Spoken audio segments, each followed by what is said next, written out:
최근 미국을 비롯한 유럽 등에서 한국의 저력에 대한 관심이 부쩍 늘어나고 있습니다. 이들은 한국이 G7에 가입해야 하며 특히나 국방력 등을 매우 높게 평가하고 있습니다. 오커스를 비롯한 파이브 아이즈에도 한국을 가입시켜야 한다는 의견이 등장하고 있는데요. 해외에서 왜 한국을 선진국 연합에 가입시키려 하며 무엇 때문에 그들이 G7급이라 생각하는지 살펴보겠습니다. 최근 국제사회에서 한국 기업들은 G7도 엄두를 못 내는 일들을 연달아 해내고 있는데 이는 한국인들의 독특한 특징과 더불어 기존의 강대국이 없는 면들이 있기 때문이라고 합니다. 일부 선진국은 이러한 흐름 때문에 한국 G7 지위를 재평가해야 한다는 의견을 제기했다고 합니다. 현재 한국 기업들의 놀랄 프로젝트와 심지어 전 세계에 기여하는 G7급의 일들을 살펴보겠습니다. 첫 번째, 전 세계 최고 공항 프로젝트. 현재 한국에서 발표된 자료 때문에 주변국은 물론 유럽조차 크게 놀라는 상황이 등장했습니다. 유럽에서는 특히 한국의 행보를 두고 유럽에서 공학의 굴욕을 겪었다는 말이 나오고 있는데요. 서방의 G7이 무색한 유럽의 행보에 비해서 한국은 엄청난 발전을 이뤄 나가고 있다는 지적이 나옵니다. 최근 한국은 안 그래도 서방 선진국들을 비롯해서 전 세계 많은 국가들로부터 관심을 받고 있습니다. 게다가 최근에는 한국의 국방 능력이 나토를 비롯한 유럽 및 서방 남미 동남아에도 각광을 받고 있습니다. 러시아 때문에 극도로 중차대한 분위기의 유럽에서 한국의 위상은 판이하게 달라진 모습이었습니다. 현재 유럽에서는 강대국의 척도를 경제력은 물론이지만 국방력의 여부가 어느 때보다도 중요하다고 평가하는데 한국은 전세계 국방순위 6위에 랭크되면서 지금까지 평화롭던 유럽에는 부러움의 대상이 된 모습입니다. 일각에서는 팬데믹에 이어 K-방산까지 한국은 계속 앞서가고 있다는 평가를 받고 있는 국면인데요. 그런데 최근 한국은 관련 보도를 통해서 한 국가건설 프로젝트의 공정률이 50%를 넘었다고 보도했는데요. 그러나 이것이 유럽 선진국들이 봤을 때 정작 자신들이 원하는 방향인데 한국이 또 먼저 해냈다는 의견이 나오며 결국 G7 한 국가는 심지어 한국 기업에 아예 미래 건설 프로젝트를 맡기는 상황이 연출되어 버린 것입니다. 왜 이런 일이 일어날 수밖에 없으며 공학에서 훨씬 앞선다는 독일을 비롯한 유럽의 상황도 궁금한데요. 한국이 수행하는 작업들은 유럽에서 엄두도 못 내며 줄줄이 실패한 이력이 있다는 소식도 전해집니다. 우선 유럽의 G7 국가들 중에 신공항 사업이 뜻밖의 엄청난 문제에 휩싸여 있다는 것이 보고되고 있습니다. G7 중심인 영국의 경우에는 당장 히드로공항의 확장 건설이 매우 절실한 상황에 있는데 계속 좌절되고 있습니다. 2015년까지 세계 최대 공항으로 명성을 떨치던 히드로공항은 2017년부터 두바이 공항에 밀렸습니다. 글로벌 허브 공항으로 연간 약 8,500만 명의 이용객이 드나들고 있으나 문제는 활주로가 부족하다는 점입니다. 이는 세계 최대 공항 타이틀을 가지고 있으나 활주로가 단 2번밖에 없는 공항 구조 때문이었죠. 실제 코로나 이전 히드로 공항의 트래픽은 유명했으며 입국 심사에 1시간에서 1시간 반 이상이 소요됐습니다. 물론 한국의 경우에는 영국과 협약을 통해서 한국 여권만 보여주면 자동 입국 심사가 되어 빠른 통과가 되면서 다른 국가들보다는 훨씬 빠르게 입국할 수는 있었지만 최근 들어 영국 공항엔 또 다른 문제가 나타났습니다. 그만큼 영국 최대 공항이자 유럽 허브인 히드로 공항이 다방면에서 굴욕을 당하는 상황입니다. 공항에 직원도 부족하고 활주로 문제도 있어서 이러다가 공항이 마비될 수 있다는 것이었습니다. 그런데 그럼에도 불구하고 영국에서는 히드로 공항 건설이 아직 첫 삽도 못 뜨고 있다는 것인데요. 실제 영국은 2013년부터 히드로 공항 확장 건설을 강력하게 추진해 온 모습을 보여왔습니다. 급기야 영국 정부가 공항 북서부에 제3활주로를 추가 건설할 것을 2018년에 공식적으로 승인했으며 건설 기간은 약 8년으로 2026년이면 히드로 공항이 확장되어 1억 3천만 명까지 받게 될 거라 발표했습니다. 그러나 이것이 주민의 반발과 런던 시장 및 환경단체의 반대에 막혀 소송이 걸려 건설이 멈춘 것입니다. 결정적으로 영국 법원은 2020년 2월에 해당 지역의 활주로 건설을 하면 안 된다고 판결해버렸습니다. 그러면서 사실상 히드로 공항 확장 공사는 없던 일이 되어버렸고 결국 지금까지 이르게 된 것입니다. 그렇다면 G7 중에 프랑스는 좀 나은가 살펴봤는데 프랑스는 아예 신공항 건설 자체를 포기해버렸습니다. 프랑스의 노트르담 데랑드 신공항 건설 프로젝트는 2000년 들어서면서 본격적으로 추진되었는데요. 프랑스 서부에 약 1조 원가량의 예산을 들여서 공항을 건설하려 했으나 여러 행정 문제로 포기했습니다. 또한 히드로 공항은 다음에 유럽 제2위의 공항인 샤를 드골 공항의 확장 계획도 폐기해버렸습니다.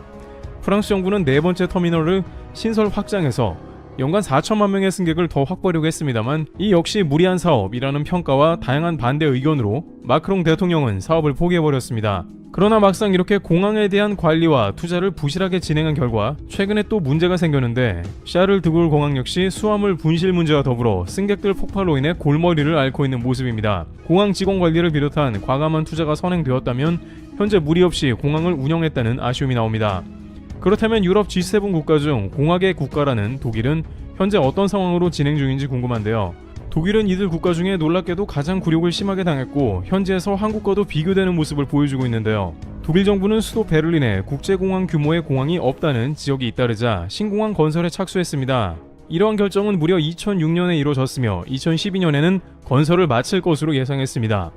그런데 공항 업체 선정과 건설에서 독일은 엄청난 오류를 범했고 계속 공기가 지연이 되었는데요.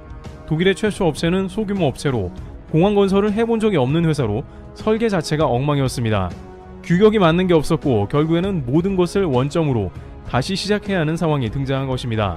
거의 15년이나 허비했으며 애초에 공항 건설 예산은 2조 5천억 원으로 책정됐으나 지연으로 8조 5천억 원이 되었고 그 가운데 매월 공항 유지 비용을 위해서 150억 원을 지출하면서 공항 유지비에만 8천억 원이 넘었습니다.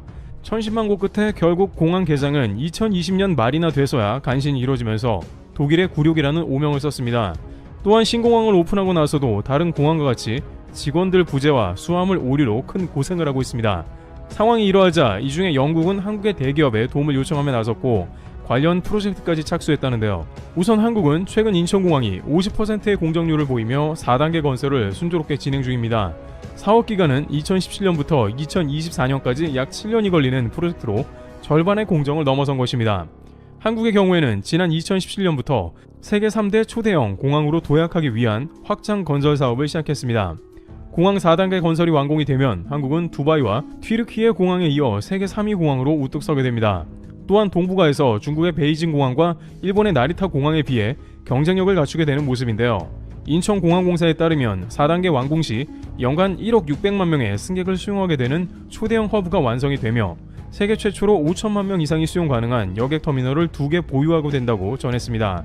또한 이 과정에서 빅데이터, 사물 인터넷, 가상, 증강현실 등 4차 산업혁명 기술을 활용한 여객 맞춤형 서비스를 대거 도입하고 자연환경과 건축물이 어우러진 공원 속의 공항을 구현하는 등 이용객들에게 더욱 편리하고 안전하고 빠른 공항 서비스를 제공할 계획으로 알려졌습니다. 또한 현재 진행 중인 수화물 시스템 역시 4단계로 업그레이드를 진행하면서 세계 최저 분실률을 보일 것입니다. 현재 전 세계가 공항 수화물 분실이나 수용 능력이 한계에 다다랐지만 인천공항 수화물 지연율은 0.0002%로 시간당 5,400개를 처리하며 단순하면서도 속도가 매우 빠른 시스템을 자랑하게 됩니다. 여객터미널 확장 공사뿐만 아니라 BHS 수화물 시스템 개선을 통해 최고 수준이 되는 것이죠. 이렇게 공항 건설과 관련해 전세계 최첨단 기술과 규모를 자랑하는 한국의 행보가 이어지면서 영국 정부는 영국 중부 도시 버밍엄에 세계 최초 도심 항공 모빌리티 공항의 메인 파트너로서 바로 한국의 현대차를 선정하고 도심공항에 필요한 드론과 에어택시 등 물류 여객 허브를 구축할 전망입니다. 현대차는 2020년에 영국 당국의 어번 에어포트와 업무 협약을 체결했고 프로젝트에 착수한 것입니다. 나사에 따르면 앞으로 이 시장이 전세계 500조 원 규모의 부가가치를 창출할 것으로 전망했는데 세계 최초의 시작 프로젝트에 한국 기업이 포함된 것은 매우 의미가 큰 행보라는 의견이 나옵니다. 일각에서는 영국의 이러한 한국과의 협업에 관해서 그리 놀랄만한 일은 아니라고 전하고 있습니다. 이미 한국은 전 세계의 각종 공항에 관련한 건설과 운영 자체의 서비스를 수출하고 있는 상황인데 중동에서 두바이, 튀르키예 등의 공항이 세계 1, 2위에 치열한 다툼을 하고 서로 허브가 되려고 하자 쿠웨이트에서는 허브 역할의 중심이 되기 위해서 제4터미널 운영을 인천공항 공사에 맡긴 모습입니다. 이는 애초에 2018년 당시 터키 이스탄불 신공항의 건설 및 노하우가 인천공항이 멘토였기 때문입니다. 당시 터키, 튀르키예는 한국의 공항의 기초부터 운영까지 모든 것을 알려달라고 자문을 구했으며 인천공항의 3.5배에 해당하는 공항을 운영하기에는 반드시 한국의 노하우가 필요하다고 했습니다. 2018년 공항 완공이 된 이후에도 3년간 컨설턴트 기간을 연장해서 한국의 노하우를 전수받았습니다. 그 결과 튀르키예는 현재 두바이 공항과 1, 2위를 다투면서 원활한 공항 업무를 진행하고 있습니다. 또한 이제는 컨설턴트뿐만 아니라 공항 건설과 공항 근처의 도시까지 개발 사업을 맡고 있는데요. 페루에 마추픽추 신공항을 개발했고 구 공항 부지에는 스마트시티 신도시를 추진하고 있습니다. 이처럼 인천공항공사는 국가에 따라서 건설부터 운영까지 토탈 솔루션을 제공하고 있는 모습입니다. 현재 유럽 각국은 공항 건설부터 운영까지 모든 것이 어려움을 겪고 있는 국면입니다만 한국은 팬데믹을 잘 넘기고 세계 3위 규모의 동북아 허브 공항 건설 및 프로젝트를 순항하는 모습입니다. 트래블튜브였습니다. 감사합니다.